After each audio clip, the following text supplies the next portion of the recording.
কচুয়ার সাচার ইউনিয়নকে আদর্শ ইউনিয়ন গঠন করতে চায় যুবনেতা কামরুল ইসলাম মুন্সী। কচুয়া প্রতিনিধি রাজীব সরকারের পাঠানো তথ্যের ভিডিও চিত্রে দেখুন বিস্তারিত।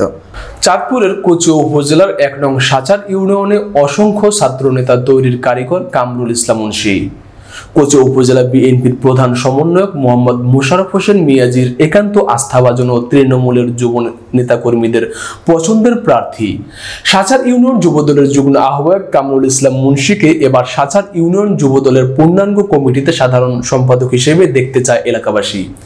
এ লক্ষ্যে তিনি ফেস্টুন, ব্যানার ও সভা সমাবেশের নানা প্রচারণার মাধ্যমে সাচার ইউনিয়ন যুবদলকে সাংগঠনিকভাবে গতিশীল করতে কাজ করে যাচ্ছেন কামরুল ইসলাম মুন্সী।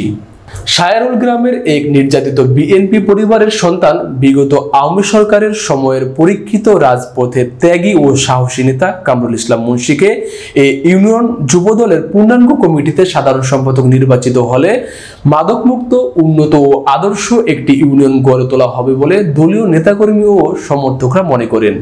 এক প্রতিক্রিয়ায় সাচার ইউনিয়ন যুবদলের সাধারণ সম্পাদক প্রত্যাশী কামরুল ইসলাম মুন্সী বলেন, ছাত্রজীবন থেকেই সাবেক রাষ্ট্রপতি শহীদ জিয়াউর রহমানের আদর্শ বুকে ধারণ করে বিএনপির রাজনীতির সাথে জড়িত হয়েছি। আমার বিশ্বাস, দলীয় নেতাকর্মী ও সমর্থকরা এই পদের যোগ্য মনে করলে দায়িত্ব দিবেন। সাধারণ সম্পাদক পদে নির্বাচিত হলে জননেতা মোশাররফ হোসেন মিয়াজি ভাইয়ের হাতকে শক্তিশালীকরণের মাধ্যমে সকলের সহযোগিতা এই ইউনিয়নের রাজনৈতিক সকল সাংগঠনিক কার্যক্রম এগিয়ে নিব। আরো মঞ্চে উপস্থিত আছেন কচুয়া উপজেলা যুবদলের সিনিয়র আহ্বায়ক জনাব মিজানুর রহমান স্বপন ভাই। আরো মঞ্চে উপস্থিত আছেন কচুয়া উপজেলা যুবদলের আহ্বায়ক, যুগ্ম আহ্বায়ক জনাব কাউসার আলম ভাই। আরো মঞ্চে উপস্থিত আছেন চাঁদপুর জেলা যুবদলের সদস্য মোহাম্মদ সেলিম ভাই।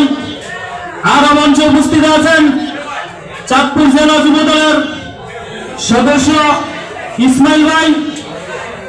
আরো উপস্থিত আছেন কচুয়া উপজেলা বিএনপির অঙ্গ সংগঠনের নেতৃবৃন্দ। আসসালামু আলাইকুম। আমি একটা কথাই বলতে চাই, আমাদের দেশ নায়ক তারেক রহমানের 31 দফা